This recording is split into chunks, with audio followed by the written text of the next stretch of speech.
আসসালামু আলাইকুম, কেমন আছেন সবাই?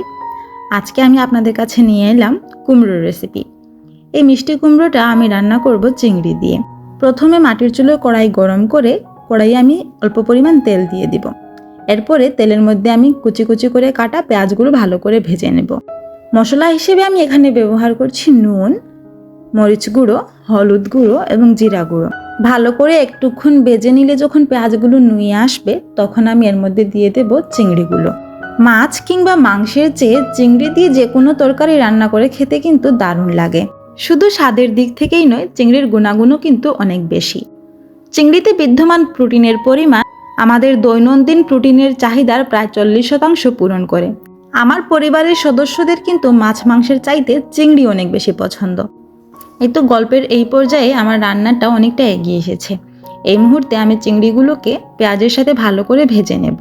1 মিনিটের মতন চিংড়িগুলোকে পেঁয়াজের সাথে ভেজে নেওয়ার পর আমি এর সাথে যোগ করব অল্প পরিমাণে পানি। আপনারা কিন্তু কমেন্ট করে অবশ্যই জানাবেন আপনারা চিংড়ি দিয়ে কোন তরকারিটা খেতে সবথেকে বেশি পছন্দ করেন। তো রান্নার এই পর্যায়ে আমি কেটে রাখা মিষ্টি কুমড়োগুলোকে অ্যাড করে দেব। হালকা নাড়তে থাকবো যতক্ষণ না ন্যাচারাল পানিটা শুকিয়ে যায়। এরপরে আমি প্রয়োজন মতো পানি দিয়ে রান্নাটাকে ঢেকে দিব।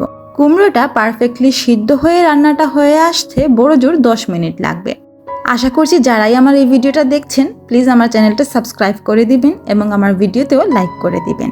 মাহদিয়াজ লাইফস্টাইল নামে আমার কিন্তু একটি ফেসবুক পেজও আছে।